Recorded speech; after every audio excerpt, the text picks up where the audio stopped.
இரண்டாம் அத்தியாயம். ஆழ்வார்க்கடியான் நம்பி. ஏரிக்கரையிலிருந்து கீழிறங்கி தென்திசை சென்ற பாதையில் குதிரையை செலுத்திய போது வந்தியத்தேவனுடைய உள்ளம் ஏரி அலைகளின் மீது நடனமாடிய படகைப் போல ஆனந்த கூத்தாடியது. உள்ளத்தின் உள்ளே மறைந்து கிடந்த குதூகலம் பொங்கி ததும்பியது. வாழ்க்கையில் வேறு யாரும் காணாத அதிசய அனுபவங்களை தான் அடையும் காலம் நெருங்கிவிட்டதென்று அவனுடைய உள்ளுணர்ச்சி சொல்லியது. சோழ நாட்டை அணுகும்போதே இவ்வளவு ஆனந்த கோலாகலமாய் இருக்கிறதே, கொள்ளிடத்தை தாண்டிவிட்ட பின்னர் அச்சோழ நாட்டின் நீர்வளமும் நிலவளமும் எப்படி இருக்கும்? அந்நாட்டில் வாழும் மக்களும் மங்கையரும் எப்படி இருப்பார்கள்? எத்தனை நதிகள், எத்தனை குளங்கள், எத்தனை தெளிநீர் ஓடைகள்! கவிகளிலும் காவியங்களிலும் பாடப்பெற்ற பொன்னி நதியின் காட்சி எப்படி இருக்கும்? அதன் கரைகளிலே பூத்து குலுங்கும் புன்னை மரங்களும் கொன்னை மரங்களும் கடம்ப மரங்களும் எத்தகைய மனோகரமான காட்சியாயிருக்கும்! நீரோடைகளில் குவளைகளும் குமுதங்களும் கண்காட்டி அழைப்பதும் செந்தாமரைகள் முகமலர்ந்து வரவேற்பதும் எத்தகைய இனிய காட்சியாயிருக்கும்! காவிரி நீர் கரைகளிலும் சிவபக்தி செல்வர்களான சோழ பரம்பரையினர் எடுப்பித்துள்ள அற்புத வேலைப்பாடமைந்த ஆலயங்கள் எவ்வளவு அழகாயிருக்கும்! ஆஹா, பழையாறை நகர், சோழ மன்னர்களின் தலைநகர்! பூம்புகாரையும் உறையூரையும் சிறிய குக்கிராமங்களாகச் செய்துவிட்ட பழையாறை! அந்நகரிலுள்ள மாட மாளிகைகளும் கூட கோபுரங்களும் படை வீடுகளும் கடை வீதிகளும் சிவாலய கற்றளிகளும் திருமாலுக்குரிய விண்ணகரங்களும் எப்படி இருக்கும்? அந்த ஆலயங்களில் இசை வல்லவர்கள் இனிய குரலில் தேவார பாடல்களையும் திருவாய் பாசுரங்களையும் பாடக்கேட்போர் பரவசமடைவார்கள் என்று வந்தியத்தேவன் கேள்வியுற்றிருந்தான். அவற்றையெல்லாம் கேட்கும் பேறு தனக்கு விரைவில் கிடைக்கப் போகிறது. இது மட்டும்தானா? சில நாளைக்கு முன்பு வரையில் தான் கனவிலும் கருதாத சில பேறுகளும் கிட்டப்போகின்றன. வீரத்தில் வேலனையும் அழகில் மன்மதனையும் நிகர்ந்த பராந்தக சுந்தர சோழ மகாராஜாவை நேருக்கு நேர் காணப்போகிறான். அவ்வளவுதானா? அவருடைய செல்வ புதல்வி ஒப்புயர் வில்லாத நாரிமணி குந்தவை பிராட்டியையும் காணப்போகிறான். ஆனால் வழியில் தடை எதுவும் நேராமல் இருக்க வேண்டும். எந்த தடை நேர்ந்தால் என்ன? கையிலே வேல் இருக்கிறது, இடையிலே தொங்கிய உரையிலே வாள் இருக்கிறது, மார்பிலே கவசம் இருக்கிறது, நெஞ்சிலே உரம் இருக்கிறது. ஆதவன் மறைவதற்குள் கடம்பூரை அடைய வேண்டும் என்ற கருத்துடன் சென்று கொண்டிருந்த வந்தியத்தேவன் சிறிது நேரத்திற்கெல்லாம் வீரநாராயணபுர விண்ணகர கோயிலை நெருங்கினார். அன்று ஆடி திருமஞ்சன திருவிழாவும் சேர்ந்திருந்தபடியால் கோயிலை சுற்றியுள்ள மரத்தோப்புகளில் பெரும் ஜனக்கூட்டம் சேர்ந்திருந்தது. பலாச்சுளைகளும் வாழைப்பழங்களும் கரும்பு கழிகளும் பல வகை தின்பண்டங்களும் விற்பவர்கள் ஆங்காங்கே கடை வைத்திருந்தார்கள். பெண்கள் தலையில் சூடிக்கொள்ளும் மலர்களையும் தேவ பூஜைக்குரிய தாமரை மொட்டுக்கள் முதலியவற்றையும் சிலர் விற்று கொண்டிருந்தார்கள். தேங்காய், இளநீர், அகில், சந்தனம், வெற்றிலை, வெல்லம், அவல், பொறி முதலியவற்றை சிலர் குப்பல் குப்பலாக போட்டு கொண்டிருந்தார்கள். ஆங்காங்கே வேடிக்கை வினோதங்கள் நடந்து கொண்டிருந்தன. சோதிடர்கள், ரேகை சாஸ்திரத்தில் வல்லவர்கள், குறி சொல்லுகிறவர்கள், விஷக்கடிக்கு மந்திரிப்பவர்கள் இவர்களுக்கும் அங்கே குறைவில்லை. இதையெல்லாம் பார்த்து கொண்டு சென்ற வந்தியத்தேவன் ஓரிடத்தில் ஒரு பெரும் கூட்டம் நின்று கொண்டிருப்பதையும் அந்த கூட்டத்திற்குள்ளே இருந்து யாரோ சிலர் உரத்த குரலில் வாக்குவாதம் செய்யும் சத்தம் வருவதையும் கவனித்தான். என்ன விவாதம் நடைபெறுகிறது என்பதை அறிந்து கொள்ள அவனுக்கு ஆவல் பீறிட்டு கொண்டு எழுந்தது. அந்த ஆவலை அடக்கிக் கொள்ள அவனால் முடியவில்லை. கூட்டத்துக்கு வெளியில் சாலை ஓரமாக குதிரையை நிறுத்திவிட்டு கீழே இறங்கினான். குதிரையை அங்கேயே நிற்கும்படி தட்டி கொடுத்து சமிக்கையால் சொல்லிவிட்டு கூட்டத்தை பிளந்து கொண்டு உள்ளே சென்றான். அங்கே விவாதத்தில் ஈடுபட்டிருந்தவர்கள் 3 பேர்தான் என்பதை பார்க்க அவனுக்கு வியப்பும் ஏற்பட்டது. ஆனால் விவாதத்தில் ஈடுபட்டுள்ளவர்கள் 3 பேர்தான் என்றாலும் கூட்டத்தில் இருந்தவர்கள் பலர் அவ்வப்போது அவரவர்களுக்கு உகந்த வாதக்காரரின் கட்சியை ஆதரித்து கோஷங்களை கிளப்பினார்கள். அதனாலேதான் அவ்வளவு சத்தம் எழுந்தது என்பதை வந்தியத்தேவன் தெரிந்து கொண்டான். பிறகு என்ன விவாதம் நடைபெறுகிறது என்பதை கவனித்தான். வாதமிட்ட மூவரில் ஒருவர் உடம்பெல்லாம் சந்தனம் அணிந்து தலையில் முன்குடுமி வைத்திருந்த வைஷ்ணவ பக்த சிகாமணி. கையில் அவர் ஒரு குறுந்தடியம் வைத்திருந்தார். கட்டையாயும் குட்டையாயும் வைரம் பாய்ந்த திருமேனியுடன் விளங்கினார். இன்னொருவர் தமது மேனியெல்லாம் பட்டை பட்டையாக திருநீர் அணிந்திருந்த சிவபக்தர். 3வது மனிதர் காவி வஸ்திரம் தரித்து தலையையும் முண்டனம் செய்து கொண்டிருந்தார். அவர் வைஷ்ணவரும் அல்ல, சைவரும் அல்ல, இரண்டையும் கடந்தவரான அத்வைத வேதாந்தி என்று தெரிய வந்தது. சைவர் சொன்னார், ஓ ஆழ்வார்க்கடியான் நம்பியே, இதற்கு விடை சொல்லும். சிவபெருமானுடைய முடியை காண்பதற்கும் பிரம்மாவும் அடியை காண்பதற்கு திருமாலும் முயன்றார்களா இல்லையா? முடியும் அடியும் காணாமல் இருவரும் வந்து சிவபெருமானுடைய பாதங்களில் சரணாகதி அடைந்தார்களா இல்லையா? அப்படி இருக்க சிவபெருமானை காட்டிலும் உங்கள் திருமால் எப்படி பெரிய தெய்வமாவார்? இதை கேட்ட ஆழ்வார்க்கடியான் நம்பி தன் கைத்தடியை ஆட்டிக்கொண்டு, சரிதானுங்கானும் வீரசைவ பாதத்தூளி பட்டரே, நிறுத்தும் உம் பேச்சை. இலங்கை அரசனாகிய தசகண்ட ராவணனுக்கு உம்முடைய சிவன் வரங்கள் கொடுத்தாரே, அந்த வரங்கள் எல்லாம் எங்கள் திருமாலின் அவதாரமாகிய ராமபிரானின் கோதண்டத்தின் முன்னால் தவிடுபொடியாக போகவில்லையா? அப்படி இருக்க எங்கள் திருமாலை காட்டிலும் உங்கள் சிவன் எப்படி பெரிய தெய்வமாவார் என்று கேட்டான்.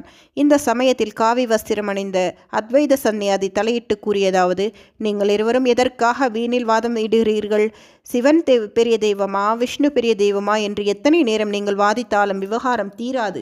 இந்த கேள்விக்கு பதில் வேதாந்தம் சொல்கிறது. நீங்கள் கீழான பக்தி மார்க்கத்தில் இருக்கிற வரையில்தான் சிவன் விஷ்ணு என்று சண்டையிடுவீர்கள். பக்திக்கு மேலே ஞான மார்க்கம் இருக்கிறது, ஞானத்துக்கு மேலே ஞாசம் என்று ஒன்று இருக்கிறது. அந்த நிலையை அடைந்து விட்டால் சிவனும் இல்லை, விஷ்ணுவும் இல்லை. சர்வம் பிரம்ம ஜெயம் ஜெகத். ஸ்ரீ சங்கர பகவத் பாதாச்சாரியார் பிரம்மசூஸ்திர பாஷ்யத்தில் என்ன சொல்லியிருக்கிறார் என்றால், இச்சமயம் ஆழ்வார்க்கடியான் நம்பி குறுக்கிட்டு, சரிதானம் காணோம், நிறுத்தும் உம்முடைய சங்கராச்சாரியார். அவ்வளவு உபநிஷதங்களுக்கும் பகவத்கீதைக்கும் பிரம்மசூத்திரத்துக்கும் பாஷ்யம் எழுதிவிட்டு கடைசியில் என்ன சொன்னார் தெரியுமா? பஜகோவிந்தம் பஜகோவிந்தம் பஜகோவிந்தம் மூடமதை என்று 3 வாட்டி சொன்னார். உம்மை போன்ற மௌடிகர்களை பார்த்துதான் மூடமதை என்று சங்கராச்சாரியார் சொன்னார் என கூறியதும் அந்த கூட்டத்தில் ஆஹா காரமும் பரிகாச சிரிப்பும் கரகோஷமும் கலந்து எழுந்தன. ஆனால் சந்நியாசி சும்மா இருக்கவில்லை. அடே முன்குடுமி நம்பி, நான் மூடமதி என்று நீ சொன்னது சரிதான். ஏனென்றால் உன் கையில் வெறுந்தடியை வைத்து கொண்டிருக்கும் நீ வெறுந்தடியன் ஆகிறாய். உன்னை போன்ற வெறுந்தடியனோடு பேச வந்து என்னுடைய மூடமதியினால் தானே என்றார். சுவாமிகளே, என் கையில் வைத்திருப்பது வெறுந்தடியல்ல, வேண்டிய சமயத்தில் உம்முடைய மொட்டை மண்டையை உடைக்கும் சக்தி உடையதுங்கானும் என்று கூறிக்கொண்டே ஆழ்வார்க்கடியான் கையில் இருந்த குறுந்தடியை ஓங்கினான். அதை பார்த்த அவன் கட்சியார் ஓஹோ என்று ஆர்ப்பரித்தனர். அப்போது அத்வைத சுவாமிகள், அப்பனே நிறுத்திக்கொள், தடி உன்னுடைய கையிலே இருக்கட்டும். அப்படியே நீ உன் கைத்தடியால் என்னை அடித்தாலும் அதற்காக நான் கோபம் கொள்ள மாட்டேன். உன்னுடன் சண்டைக்கு வரவும் மாட்டேன். அடிப்பதும் பிரம்மம், அடிபடுவதும் பிரம்மம். என்னை நீ அடித்தால் உன்னையே நீ அடித்துக் கொள்கிறவனாவாய் என்றார். ஆழ்வார்க்கடியான் நம்பி, இதோ எல்லோரும் பாருங்கள், பிரம்மத்தை பரம பிரம்மம் திருச்சாத்து சாத்தப் போகிறது. என்னை நானே தடி கொண்டு தாக்கப் போகிறேன் என்று தடியை சுழற்றி கொண்டு சுவாமிகளை நெருங்கினான்.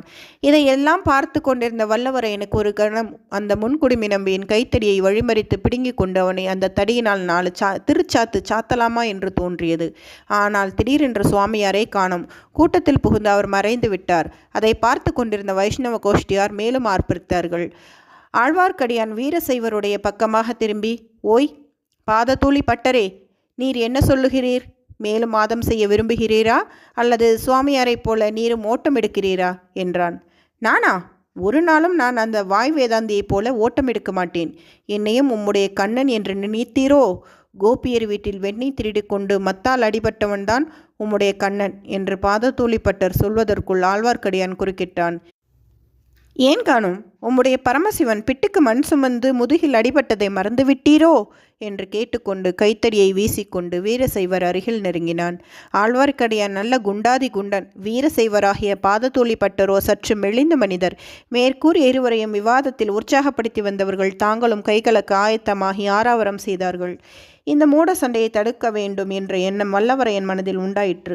அவன் நின்ற இடத்திலிருந்து சற்று முன்னால் வந்து, எதற்காக ஐயா நீங்கள் சண்டை போடுகிறீர்கள்? வேறு வேலை வென்றும் உங்களுக்கு இல்லையா? சண்டைக்கு தினவெடுத்தால் ஈழ நாட்டுக்கு போவது தானே, அங்கே பெரும் போர் நடந்து கொண்டிருக்கிறதே என்றான். நம்பி சற்றென்று அவனை திரும்பி பார்த்து, இவன் யாரடா நியாயம் சொல்ல வந்தவன் என்றான். கூட்டத்தில் இருந்தவர்களில் சிலருக்கு வந்தியத்தேவனுடைய வீர தோற்றமும் அவனுடைய அழகிய முகவிலாசமும் பிடித்திருந்தன. தம்பி, நீ சொல்லு, இந்த சண்டைக்காரர்களுக்கு நியாயத்தை எடுத்துச் சொல்லு. உனக்கு பக்கபலமாக நாங்கள் இருக்கிறோம் என்றார்கள். எனக்கு தெரிந்த நியாயத்தை சொல்கிறேன். சிவபெருமானும் நாராயணமூர்த்தியும் தங்களுக்குள் சண்டை போட்டுக் கொள்வதாக தெரியவில்லை. அவர்கள் சிநேகமாகவும் சுமூகமாகவும் இருந்து வருகிறார்கள். அப்படி இருக்க இந்த நம்பியும் பட்டரும் எதற்காக சண்டை போட்டு கொள்ள வேண்டும் என்று வல்லவரையன் கூறியதை கேட்டு அக்கூட்டத்தில் பலரும் நகைத்தார்கள். அப்போது வீரசைவ பட்டர், இந்த பிள்ளை அறிவாளியாகவே தோன்றுகிறான்.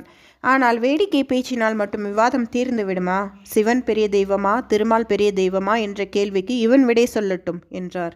சிவனும் பெரிய தெய்வந்தான், திருமாலும் பெரிய தெய்வந்தான். யாரை வேண்டுமானாலும் தொழுது கொள்ளுங்கள், சண்டை எதற்கு என்றான் வல்லவரையன். அது எப்படி சொல்லலாம்? சிவனும் விஷ்ணுவும் சமமான தெய்வங்கள் என்று சொல்லுவதற்கு ஆதாரம் என்ன என்று ஆழ்வார்க்கடியான் அதட்டி கேட்டான். ஆதாரமா? இதோ சொல்லுகிறேன். நேற்று மாலை வைகுண்டத்துக்கு போயிருந்தேன். அதே சமயத்தில் பரமசிவனும் அங்கே வந்திருந்தார். இருவரும் சம ஆசனத்தில் அமர்ந்திருந்தார்கள். அவர்களுடைய உயரம் ஒன்றாகவே இருந்தது. ஆயினும் ஐயத்துக்கு இடமின்றி என் கையினால் முழம் போட்டு இருவர் உயரத்தையும் அளந்து பார்த்தேன். அடே பிள்ளாய், பரிகாசமா செய்கிறாய் என்று ஆழ்வார்க்கடியான் கர்ஜனை செய்தான். கூட்டத்தினர், சொல்லு தம்பி, சொல்லு என்று ஆர்ப்பரித்தார்கள். அளந்து பார்த்ததில் இருவரும் சமமான உயரமே இருந்தார்கள். அதோடு விடாமல் சிவனையும் திருமாலையும் நேரிலேயே கேட்டுவிட்டேன். அவர்கள் என்ன சொன்னார்கள் தெரியுமா? அறியும் சிவனும் ஒன்று, அறியாதவர் வாயிலே மண்ணு என்று சொன்னார்கள். அவ்விதம் சொல்லி தங்களை பற்றி சண்டை போடுகிறவர்களின் வாயிலை போடுவதற்கு இந்த பிடிமண்ணையும் கொடுத்தார்கள் என்று கூறிய வல்லவரையன் மூடியிருந்த தனது வலக்கையை திறந்து காட்டினான். அதற்குள்ளே ஒரு பிடி மண் இருந்தது. அதை வீசி உதறினான். கூட்டத்தில் இருந்தவர்களில் பலர் அப்போது பெரும் உற்சாகம் கொண்டு தலைக்கு தலை தரையிலிருந்து ஒரு பிடி மண் எடுத்து நம்பியின் தலையிலும் பற்று தலையிலும் வீசி எறிய ஆரம்பித்தார்கள். இந்த துராக்கிரக செயலை சிலர் தடுக்க முயன்றார்கள். அடே துர்த்தகர்களா, நாஸ்திகர்களா என்று சொல்லிக்கொண்டு ஆழ்வார்க்கடியான் தன் கைத்தறியை சுழற்றி கொண்டு கூட்டத்திற்குள் பிரவேசித்தான். ஒரு பெரிய கலவரமும் அடிதடி சண்டையும் அப்போது அங்கே நிகழும் போலிருந்தன. நல்ல வேளையாக அந்த சமயத்தில் சற்று தூரத்தில் ஒரு பெரிய சலசலப்பு ஏற்பட்டது. சூராதிசூரர் வீரப்பிரதாபர் மாரபாண்டியன் படையை வீறு கொண்டு தாக்கி வேரோடு அறுத்த வெற்றிவேல் உடையார் 24 போர்களில் சண்டையிட்டு 64 விழுப்புண்களை பெற்ற திருமேனியர் சோழ நாட்டு தனாதிகாரி தானிய பண்டார நாயகர் இறை விதிக்கும் பெரிய பழுவேட்டரையர் விஜயம் செய்கிறார். பராக் பராக், வழிவிடுங்கள் என்று இடிமுழக்க குரலில் கட்டியம் கூறுதல் கேட்டது. இவ்வாறு கட்டியம் கூறியவர்கள் முதலில் வந்தார்கள். பிறகு முரசு அடிப்பவர்கள் வந்தார்கள். அவர்களுக்கு பின்னால் பனைமரக் கொடி தாங்குவோர் வந்தார்கள். பின்னர் கையில் வேல் பிடித்தவர்கள் வீரர்கள் சிலர் கம்பீரமாக நடந்து வந்தார்கள். இவர்களுக்கு பின்னால் வந்த அலங்கரித்த யானையின் மீது ஆஜானுபாகுவான கரிய திருமேனியர் ஒருவர் வீற்றிருந்தார். மத்த கஜத்தின் மேல் அந்த வீரர் வீற்றிருந்த காட்சி ஒரு மாமலை சிகரத்தின் மீது கரிய கொண்டல் ஒன்று தாங்கியது போல இருந்தது. கூட்டத்தில் இருந்தவர்கள் அத்தனை பேரும் சாலையின் இருபுறத்திலும் வந்து நின்றது போல் வல்லவரையனும் வந்து நின்றான். யானை மீது இருந்தவர்தான் பழுவேட்டரையர் என்பதை ஊகித்து கொண்டான். யானைக்கு பின்னால் பட்டுத்திரையினால் மூடப்பட்ட சிவிகை ஒன்று வந்தது. அதற்குள் இருப்பது யாரோ என்று வல்லவரையன் சிந்திப்பதற்குள்ளே செக்கச் சிவந்த நிறத்துடன் வளையல் அணிந்த ஒரு கரம் சிவிகைக்குள்ளே இருந்து வெளிப்பட்டு பல்லக்கின் பூட்டுத்திரையை சிறிது விளக்கியது. மேகத்தினால் மூடப்பட்டிருந்த பூரணச்சந்திரன் மேகத்திரை விலகியதும் பளீர் என்று ஒளி வீசுவது போல் சிவிகைக்குள்ளே காந்திமயமான ஒரு பெண்ணின் முகம் தெரிந்தது. பெண் குலத்தின் அழகை கண்டு களிக்கும் கண்கள் வல்லவரையனுக்கு உண்டு என்றாலும் அந்த பெண்ணின் முகம் பிரகாசமான பூரணச்சந்திரனையொத்த பொன்முகமாயிருந்தாலும் எக்காரணத்தினாலோ வல்லவரையனுக்கு அம்முகத்தை பார்த்ததும் உள்ளத்தில் மகிழ்ச்சி தோன்றவில்லை. அதே நேரத்தில் அந்த பெண்ணின் கண்கள் வல்லவரையனுக்கு அருகில் உற்று நோக்கின. மறுகணம் ஒரு பீதிகரமான கிரீச் என்ற குரல் கேட்டது. உடனே சிவிக்கையின் பட்டுத்திரை முன்போல் மூடிக்கொண்டது. வல்லவரையன் தன் பக்கம் நோக்கினான். தனக்கு அருகில் எதையோ யாரையோ பார்த்து விட்டுதான் அந்த மாது கிரிச்சிட்டு விட்டு சிவிகை திரையை மூடிக்கொண்டாள் என்று அவன் உள்ளுணர்ச்சி சொல்லிற்று. எனவே சுற்றுமுற்றும் பார்த்தான். ஆழ்வார்க்கடியான் தனக்கு சற்று பின்னால் ஒரு புளிய மரத்தில் சாய்ந்து கொண்டு நிற்பதைக் கண்டான்.